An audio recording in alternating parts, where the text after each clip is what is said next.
Are you sick and tired of gambling your hard-earned money on Madden packs? Look no further than my sponsor, MMOEXP, for the cheapest and the most reliable MUT coins on the market. And don't forget to use code Ferdy at checkout for 5% off. A link for their website is at the top of the description. What's going on, guys? Today we have episode number 1 of the best team currently today here in Madden 23 compared to the best team a year ago today in Madden 22. Before we hop into it though, if you are new here, hit that subscribe button, turn on those notifications, and as always, thank you for watching today's video. So getting started with our quarterbacks here in Madden 23, we have Aaron Rodgers, but I would also say that Jalen Hurts could be argued for this number 1 spot in the game right now. I think it's either Aaron Rodgers or Jalen Hurts as the 1A, 1B, 1B, 1A, whatever you want to say. Aaron Rodgers, butter release, fastest release in the game. That could be the difference between an incompletion and a completion, especially against, crazy blitzing and crazy block shit, stuff like that. So Aaron Rodgers or Jalen Hurts for Madden 23. And for Madden 22, we already did have a wild card Wednesday drop, as you guys can see right here. August 25th, 2021. We have Danny Dimes. This card was a monster. The ability to, to move outside the pocket, have a good release, have good throw power, have good accuracy stats, good throw on the run. This was a really good card, and everyone basically sold their Johnny Unitas and went out and got Daniel Jones. This card was a beast, and I also believe he did get set feet as well. Yeah, he had set feet. So having set feet early game is obviously very broken. Madden 23 could use that desperately right now. Having just some kind of, set feet, pass lead, anything, man. Just give us something. So now moving into the backfield at running back right now, I have to go with Jerome Bettis. He's probably the best running back I've used so far this year. I think either him or Joe Mixon, but I would say Joe Mixon's more worth it because of the coins and stuff like that. But in this video, coins are we don't care about how much cards are. We just care about who's the best of the best. And I think Jerome is slightly better than Joe Mixon, even though Mixon is much cheaper. But good speed, good acceleration, power back, stats, but he's an elusive back until you power him up. It's kind of weird how that all works. Also can get discounted ability points. So yeah, I think I think if coins don't matter, he's definitely the guy. And the fact that he's 5'11", 256 pounds also does help. At fullback, we have Mike Allstott, 6'1", 248.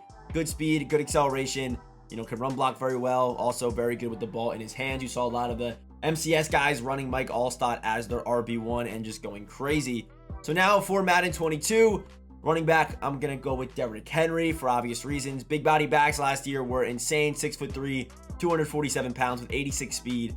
It's pretty nice. And keep in mind that speed was a little bit... There was more speed last year compared to this year. They've definitely toned back speed so far. But yeah, good carrying, good truck, good stiff arm, good break tackle, and obviously a good build. And at fullback, we did have legend Larry Zonka. Card came out on August 28th, 2001. But yeah, good speed, good acceleration, can run block, good carrying, and also good with the ball in his hands, just like Mike Allstott. So now we have our wide receivers, and I think it's fairly obvious who the top 3 is going to be for Madden 23. But 89 Andre Reed, legend, good build, good route running, good speed. We also have headliner Justin Jefferson, good speed, good build, good route running, good after the catch. And of course, Randy Moss at 6'4" with 87 speed and that 90 deep route running, and also very nice after the catch. So those are our Madden 23 wideouts. And for Madden 22, we of course have the rookie premier Jamar Chase with 91 speed. He had 91 speed day 1. It's kind of crazy to think about. We also do have Tyreek Hill with 89 speed, 89 acceleration, and of course Brandon Marshall with 88 speed, 90 acceleration, hitting 2 thresholds. 2 thresholds at 6'5" in the first legend drop, and also he was nasty after the catch. So yeah, I think definitely the Madden 22 receivers are slightly better. Just like, Jamar's route running isn't that good, but 91 speed is crazy to have day 1. Tyreek Hill almost has that 90 deep route running, but Brandon Marshall, the fact we had this card so early, like, he's better than any receiver that we've seen so far this year. This card would be insane. The amount of thresholds that he hits, his size, especially in this ag catch meta, this card would be crazy in this year's game. Before moving over to defense, we have our tight ends, and I have to go with Donald Parham. So if you're not going to use tight end apprentice, Donald Parham is far better than Tony Gonzalez. I'm not sure what the people at EA were thinking when they made this card. It's kind of like, what were they thinking when they dropped that Brandon Marshall card so early last year? But 85 speed at 6'8", it actually looks wrong. Like 6'8", with also good route running. Like, that's solid route running for a dude who's 6'8" with 85 speed and also pretty good after the catch with an 85 juke move and 85 carrying. Donnie Parham's a monster, man. I mean, he's one of the... I think he goes right into the conversation with top 5 MUT cards of all time. He's an absolute freak. And for Madden 22, we have Kyle Pitts. 86 overall RP with the 88 speed, the 89 acceleration at 6'6", 245 pounds. The RPs last year were super juiced. I mean, they were all right this year, but last year, they were insane. Getting us started off on defense is the 89 overall Deacon Jones. And this card is an absolute freak. After I played this card for the first time and I was literally double teaming him, and he's just moving my double team into the quarterback. I've never seen anything like it. I think he had like 5 sacks in a MUT Champs game by himself with just edge threat. It was insane how well Deacon Jones was playing. But yeah, 82 speed, 88 acceleration. I mean, good power and finesse moves. Let me see the traits on this card. Are the traits good? Yeah, perfect traits. Big hitter, bull rush, yes. Spin move, yes. Swim move, yes. Just a monster all around, even pretty nice against the run. So if we have Deacon Jones at right end, we're going to go with the All Madden Bruce Smith with the 83 speed, the good acceleration, the awareness, the finesse, the power, and also very good against the run. And at defensive tackle, we have the All Madden Warren Sapp with good speed, good acceleration, good size is probably the most important thing about this card. But I mean, the way that he like pursues ball carriers is actually insane. Like, he looks faster than running back sometimes. It literally makes no sense. It probably is because of the pursuit stat. But I mean, even being able to rush the passer with his ability to stop the run makes this card super elite in my opinion. And on Madden 22 for the defensive line, we have 89 Michael Strahan. He came out during the first legend drop. Having that 90 power move, very important. Also pretty nice against the run.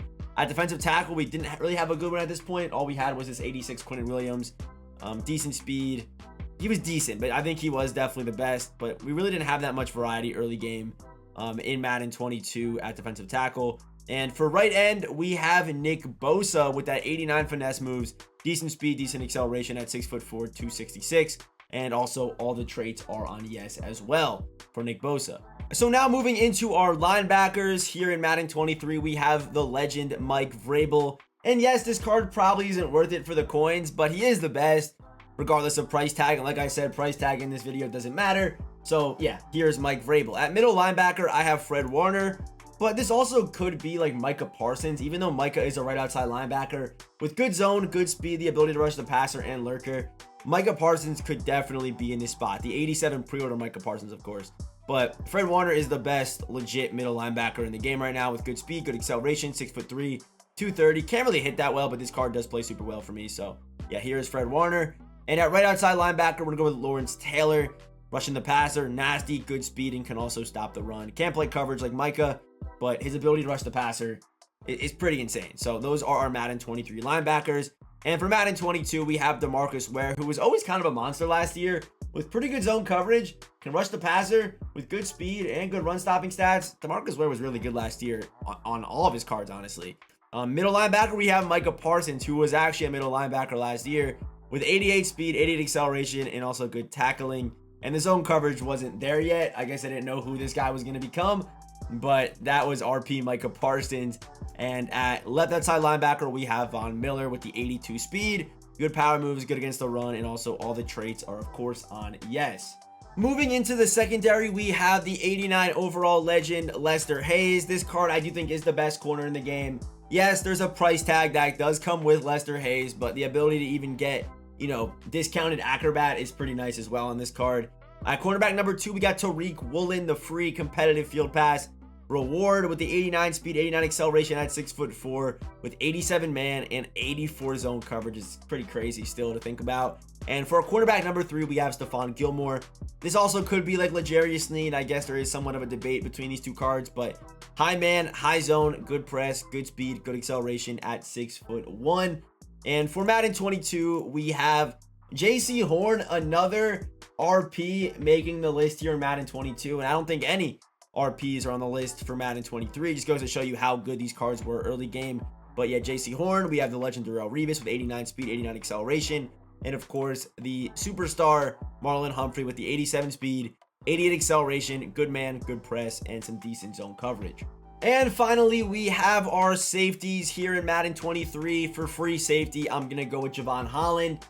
I was debating Ronnie Lott, and after Javon Holland had a slow start here on my team, he's definitely turned it around.